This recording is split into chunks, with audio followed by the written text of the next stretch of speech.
Welcome to the Lost Boys to Found Fathers podcast. I'm Gabe O'Sullivan, and joining me is my co-host and friend, Will Haycox. We are men who have suffered the loss of a child, and through this production, we desire to offer encouragement, strength, and hope to our fellow brothers who have traveled the same journey. Welcome, Will. Morning, Gabe.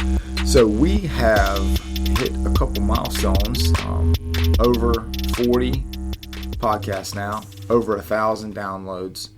And we're thankful for that. Hopefully these have meant something to the guys that have been listening, and ladies for that matter.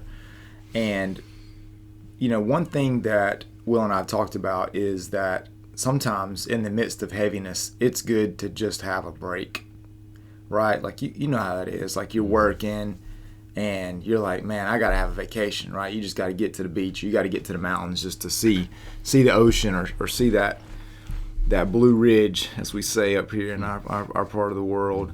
And one thing that made a difference for me and my wife when we were going through the heaviness of losing our 3 girls was a couple times when some folks came in and just gave us some respite from the heaviness and just hung out with us and let us be real and told some funny stories and just allowed us to escape from the heaviness again, I'm using that word again, of what we were in the middle of. And so right now, as we have done many episodes ago, we're going to take a break from the heavy stuff and hopefully just give some a little bit of respite and a little bit of refreshing here. And so what we thought about today is we're just going to spend just a few minutes here just talking about some random stuff, maybe things that make you that you might have an opinion on, some things you may not, some things that you may think is funny, some things that you may think are not funny. And so that's what we're going to spend the next 15 or 20 minutes doing, and hopefully it'll be encouraging and fun and a respite from the heaviness, which is always our topic. So last night I had this amazing opportunity. My wife surprised me for our anniversary. We've been married 21 years this year, and she bought us tickets to go see Steve Martin and Martin Short, which some of you listening to this may not even know necessarily who those guys are. If you look them up, you will know who they are. They've been in a bazillion movies. Their careers both started back in the 70s, obviously huge in the 80s. They were both on a lot of episodes of SNL. Martin Short was actually had a season or two that he was an actual cast member. Steve Martin has just hosted the show like a lot of times, and a lot of movies. I mean, goodness gracious, you know, Dirty Rotten Scoundrels, kind of probably my favorite Steve Martin movie. They were both in the Three Amigos together, which old funny movie with Chevy Chase back in the day, and countless others. A lot of stuff on stage, on film, back in the day when people used to make like comic records. Like Steve Martin has a lot of those. Steve Martin even shows up in a Jimmy Buffett lyrics, which I was recounting to my wife last night, is one of Please Don't Say Mañana If You Don't Mean It. Maybe that's not the whole name of the song, or maybe that's way too much of the name of the song, but it's Jimmy Buffett's song, and he says, hanging out in a marina, and Steve Martin called, singing Anybody There Really Want to Get Small. And so, yeah, that was kind of the name of one of his albums, comic albums, I found out last night. So, long intro to say, got to go to this show last night. Big time night for me. Big fan of comedy when I was a kid. Just used to watch way too much Comedy Central when it came out, and loved Friday Night Stand Up, and they would have all these episodes of old comedians on there doing their stand up and old SNL episodes and whatnot. So this was kind of a momentous night for me, monumental night for me, to be able to go see these guys play and do their thing. And Steve Martin, also a very accomplished bluegrass musician, won some Grammys for that. And so he played a little bit and had his band with him. They were like, I forgot the name of the band. You can look it up on your music app, and they were phenomenal. It was kind of cool. They're from kind of this part of the world where we live. And as we were leaving the theater last night, we saw the fiddle player getting in his car, which had North Carolina plates on it, to drive home. So that was kind of crazy, you know, that we got to see that. And man, they were so funny. They were just so good. And obviously these guys have been doing this for 50 years now. Steve Martin, 77. Wow. Martin Short 73. But man, their energy was just amazing. They were still funny, still relevant. It wasn't just like old jokes from the 70s that wouldn't be funny now kind of thing. And I was sitting there with my wife, and she's like a very tough comic critic. And I always say, if she laughs, if she even gives a little bit of a smirk, like it's something, if she laughs out loud, you should write that down, publish it, print it, sell it, like it's gold. And there were a couple times last night she actually laughed out loud, which I knew, okay, these guys really are funny. Yeah, it's good. And but so through the whole show, or the first half, I would say, I was thinking about some buddies I went to high school with and college with, and I'm like, man, we could totally do this. Like, we could put together a show, because like when we get together, we're all funny, and this and that, and then this one part of the show, Steve Martin's just finished doing a set of banjo and with his band, and then he comes back on stage to start kind of like a little monologue, and he starts kind of into his monologue, and Martin Short walks out in like full Scottish kilt regalia. And then this dude comes out from another part of the stage, same outfit, Scottish kilt, hat, the sash, and this guy is like a giant. He's got to be one of their bodyguards. I mean, he was huge. And they meet together in the middle of the stage, kind of push Steve Martin out of the way. Martin Short jumps up in the arms of this big guy. The big guy takes Martin Short's thumb, sticks it in his mouth, and then Martin Short starts making noises like he's a set of bagpipes. and sings or whatever, does Amazing Grace as if though he were a bagpipe, and the big guy was playing him. And then he puts him down after that, and then they exit the stage. And when that happened, like, it was so funny, like, I couldn't even laugh. And I just thought to myself, nope, I cannot be this funny. I thought, this is why they're on the stage, and we paid, I'm not even going to say how much money, for these tickets to watch these guys play, because you think you're good at something and that you might have a career in something someday, and then you see something like that that's like so next level, and you're like, yeah, this is way beyond me. So yeah, that's pretty good. I guess I never really follow him and his comedy career as much. Because you're super young. Yeah, compared to, what are you, 30? Yeah, 30. I'll be 31 next week. Right. So I'm 44. So these guys were. Yeah. I mean, they were in their movie. They were past their stand-up career pretty much by the time I'm, in my teenage years. I'm watching them on film now, where they have already had 20 years of career before that. So, yeah, you'll have to get caught up on these guys. Yeah, I like Robin Williams, even though there's a lot of expletives in his stand-up, but it's funny, and obviously we all know, or at least people my age know Robin Williams from like Disney movies and like Patch Adams and all this stuff. Flubber was a funny movie, and all this stuff. So like really everything that Robin Williams does is hilarious. Like, again, it's got cursing in it, but I love when he goes on his tangent about like pretending to be like the first Scottish guy that discovered golf. You remember seeing that one? I've never seen that. Like, I need to look that up. He's talking about like a bunch of men in skirts, and I can't even do his Scottish accent, but he's like, a bunch of men in skirts are standing around and like, what are we gonna do? What's a sport? Like, I'm gonna take this stick and I'm gonna hit this ball way over there, this little tiny hole. And he's like, why? He's like, oh, because we can. And he just like does it. It's hilarious. So like anything Robin Williams does is so funny, and like his character, like Mrs. Doubtfire, his ability to play so many different characters is hilarious. And like even one of my favorite movies by him is like what's it called? Good Morning Vietnam is a good movie. And so like we've got a mic, do it. Stuff, we got to do it. Good Morning Vietnam. Very good. Will, and probably everyone's deaf now. Yeah, that was loud. That destroyed your eardrums. But Will leaned into it too, just like in the movie. If this were a video podcast, you would have been there. See now. Yeah. So I love Robin Williams stuff.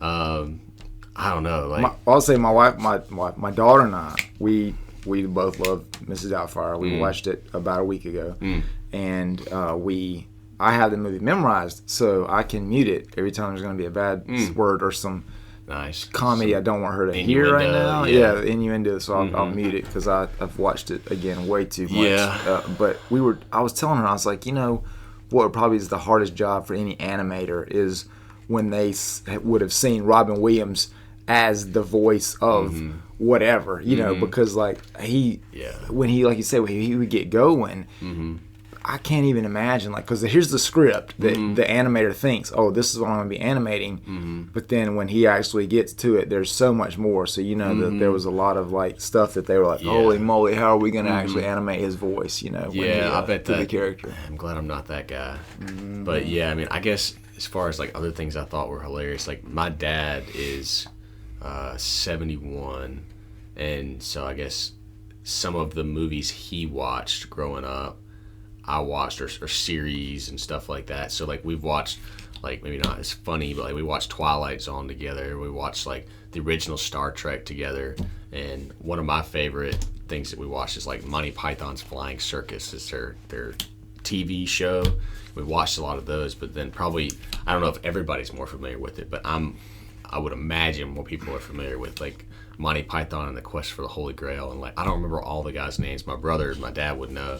Like John Cleese, I know is one of them. And just there, if you've never seen Monty Python Quest for the Holy Grail, or Monty Python and the Holy Grail, whatever it's called, there is a little bit. I mean, it probably came out in the 70s, maybe early, mid-70s. I would think so, yeah. So it's not like a bad movie. There are places, like you say, where if you're watching it with kids, you do need to be aware of some innuendo. Right. And maybe there's like some, if you know anything about Monty Python, there's like really badly drawn cartoons of like, I guess they kind of look like the nudity like in Renaissance paintings, where it's like there's a naked woman, but it's not like graphic in the sense that it's like realistic, but yeah, you probably don't want little kids seeing it.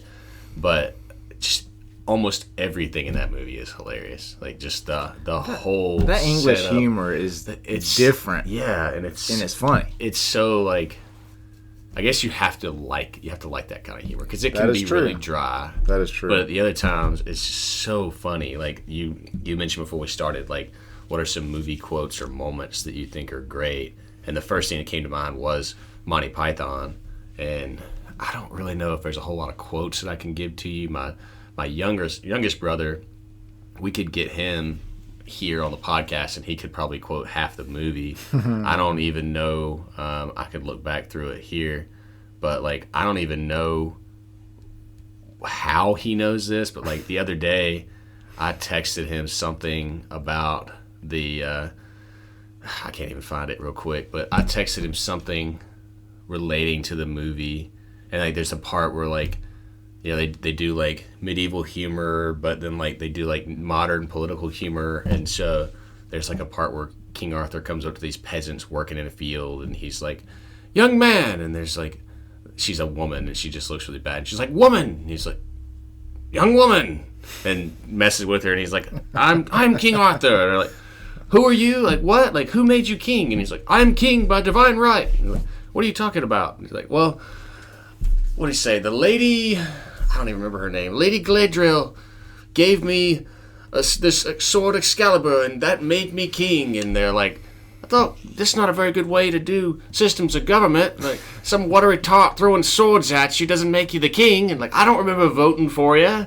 And it's so like, it's just hilarious. And you got the moment with the Black Knight, and like he cuts his arms and his legs off, and he's like, come back here, you coward, I'll bite your legs off. And it's hilarious. I always think about the when there's that bunny, the killer bunny, killer rabbit thing. So I've told my kids about that, and so now anytime they see a bunny rabbit, they ask me, Daddy, will that bunny rabbit kill me? Like that is true story, not even kidding. And then I'm like, maybe if you don't behave. And then unless you have the holy hand grenade of Antioch. Yeah. And then I always think, because there's that, I think it's that same scene where they're like, what's the password? And there's like, what is your favorite color? And then he says, and so whenever, that's what you do with kids, right? I got a 5-year-old, 10-year-old, 15-year-old. So when you're a kid, you know, you're talking to kids or whatever, you always ask them that. What's your favorite color? You know, so whenever I ask them that, I have to ask it in that accent.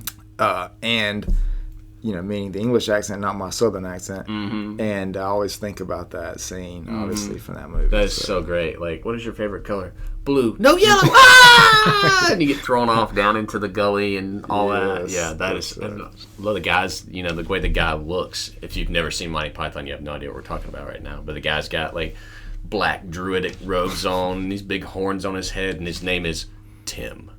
It's so funny. So, yeah, if you've never seen that movie, definitely go and see it. I love the old, like, there's a scene where I think it's Sir Galahad is, like, the one that's the wise knight that's there to, like, provide his scientific opinion and all the stuff and help King Arthur make the right decision. And so, like, there's a woman that these peasants bring to the knights is like, she's a witch. And you're like, how do you know she's a witch? And the man, he's like, she turned me into a newt. And like, everyone kind of looks at him for a minute, and he's like, well, I got better. And they're like, she's got like a carrot put on her nose, and she's got this weird hat on. And, like, he pulls the carrot up and looks at her nose and is like, yeah, it's a normal nose. And then they, like, go through this scientific process to determine whether she's a witch or not by whether or not she weighs the same. Because witches are made of wood, and wood floats in water. And what else floats in water? A duck. Therefore, if she weighs the same as a duck, she's a witch. And they put her in scales with a duck, and it, like, goes back and forth. And then they weigh the same. And so they go and they're like, I guess take her off to burn her at the stake or something. But it's just so... Everything in that movie is just like, how did they come up with this? And they're... I know. I think that's the thing with comedy. It's like, it's good if every... And this is what I used to think about.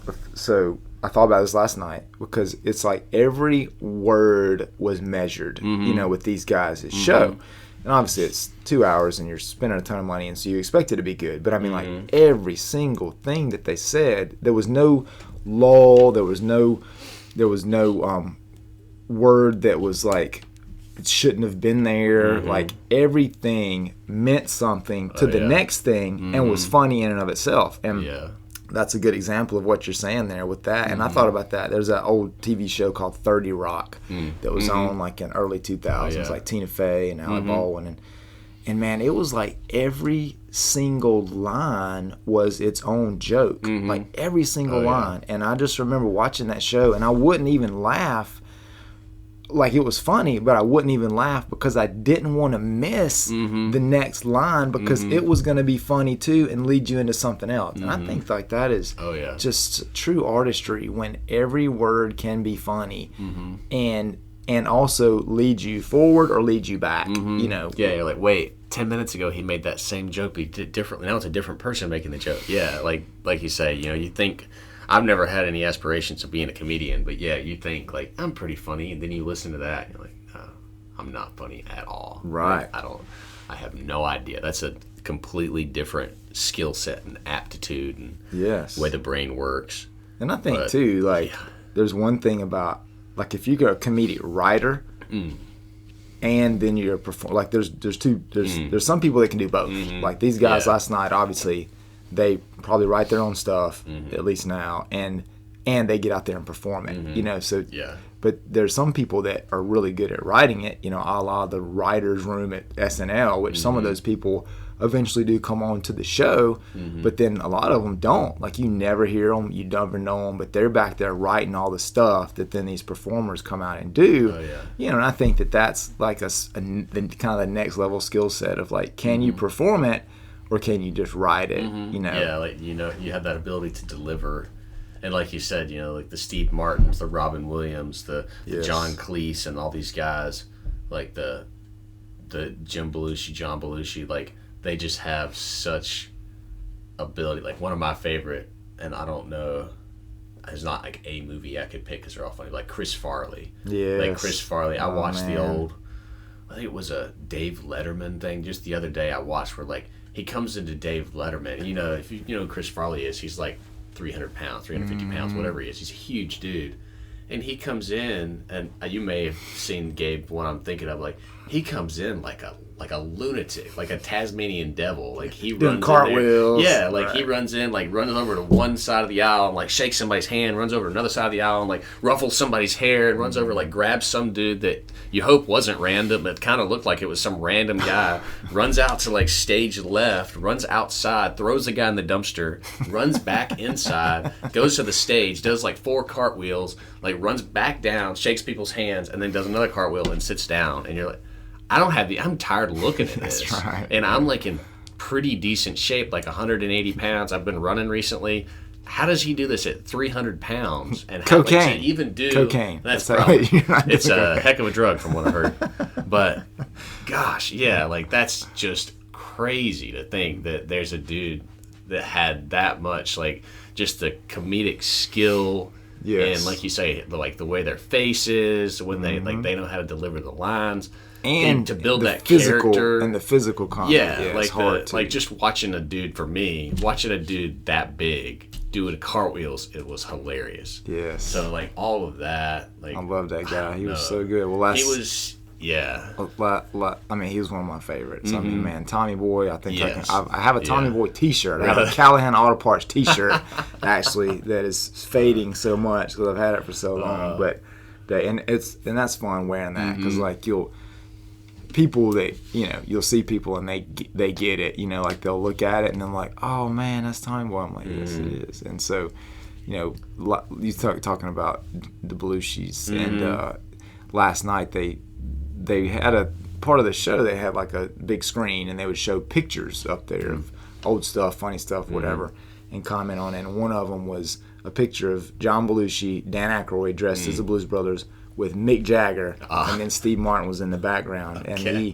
he was like, here's a picture of me, John Belushi, Dan Aykroyd, and Mick Jagger. And he was like, and interestingly enough, he said, after that photo, we all tested positive for everything. That sounds about right. I'm sure they did. Yeah, knowing that. Yeah, I guess the comedy industry in the 70s and 80s was wild, I guess. Oh, man, dude. But I mean, like, I don't know, we could go on forever, but like Animal House, like I said, these are like the ones that my dad watched, and I guess I got into watching, but like Animal House and Caddyshack, and like it's another movie, it's not Mel Gibson, is it Mel Brooks? Mel Brooks. Spaceballs. Yeah. Oh yeah, that movie is so, again, like there's a decent amount of sexual innuendo in that movie, but it's so funny. It's just, if you've never seen it, it's a spoof of Star Wars.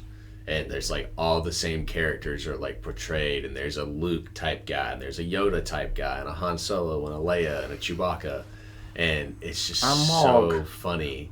There's half like dog, half man. I'm my own best friend. Yeah, John Candy. And there's like when the droids are lost on Tatooine in real Star Wars, and like the guy that's Darth Vader's name is Darth Helmet, and he's got this giant Dark helmet. Yeah. And so Rick Moranis. Like, they're telling him to like he tells him to comb the desert to find him, and they're like show a video, and the guys have a big comb and they're dragging it across the sand, like trying to find it. And then there's a black guy, and he's got like a hair pick, and it's so like stuff you couldn't do nowadays. Inappropriate, but it's just it's so funny the way that they did that and delivered it. And a lot of that comedy, I guess back then, maybe they didn't have to tell you it was funny, like there was no laugh track. There weren't TV series, but like there didn't have to be a laugh track. It was just like I'm combing the desert, and then they're like, it's a picture of jam the satellites. Yes. And they're putting jelly and jam inside it. Yeah, it's so funny. So the Animal House, me and my brothers still mess with each other, like if you do something dumb, like we're on double secret probation and all that. So it's hilarious. Like any of those things, like you say, Caddyshack, the scene at the beginning where he like finds the Snickers bar in the swimming pool and picks it up and eats it, and everybody thinks it's a what floating in the pool, and it's no big deal. They pass out. It's so funny, trying to blow up the whole golf course to kill the gopher. So I want you to kill every golfer on the course. He says, correct me if I'm wrong, Sandy, but if I kill all the golfers, they're going to lock me up and throw away the key. Not the golfers, you idiot. The gophers, the little brown furry things. Perhaps I've also watched that movie a few too many times. Yes. So that... And a funny story on that movie, I heard an interview and I know we got to go in a minute because we're at 24 minutes. I heard an interview with, oh goodness, I just totally lost the guy's name. Rodney Dangerfield. And they were he was talking about how when he did that movie, that was his first movie. He had only done stand-up, until this time period. And then probably like the Johnny Carson show and whatever, but it's still a live audience, right? So when he would tell his jokes, he would get a response.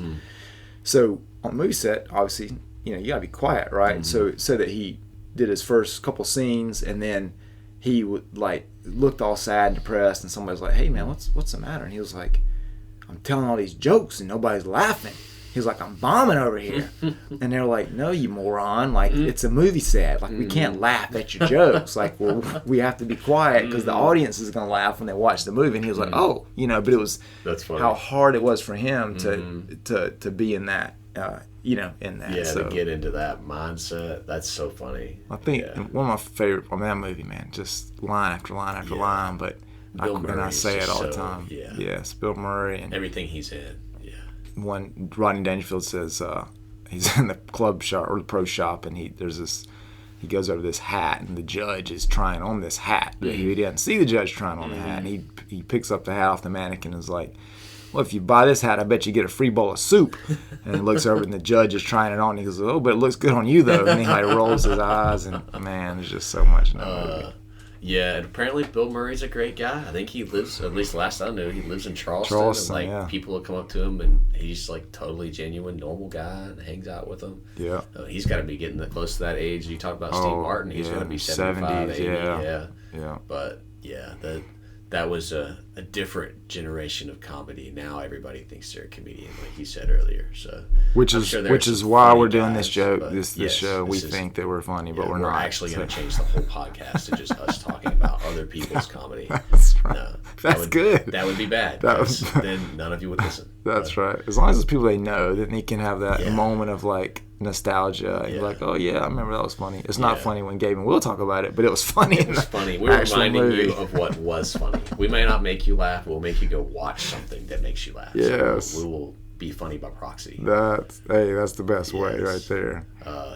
It's like cool. when you were a kid and you would say something funny in class, under your breath, and your buddy beside you would hear you say it, and then he would say it out loud, and then he'd get all the laughs. Yeah, that's kind of what we're doing. Jerk. He took the funny from me. Yeah. That's right. Yeah. Good stuff, man. Yeah, man. Well, I know this was random, but hopefully it made you have a little bit of a break if you're listening to it from the hard stuff we always talk about. Thank y'all for joining us today. Make sure you follow Lost Boys to Found. Follow us on Facebook, Instagram, and Twitter. And you can check out my books on Amazon. That is Thy Will Be Done. Put a question mark at the end of that. Put in my name, Gabriel O'Sullivan. And my new one you can find on Amazon, on BarnesandNoble.com, or on Apple Books. And that's called Every Little Thing, 6 Small Steps to Perfect Peace. Thanks for joining us today. And let's not be lost. Let's be found in Him.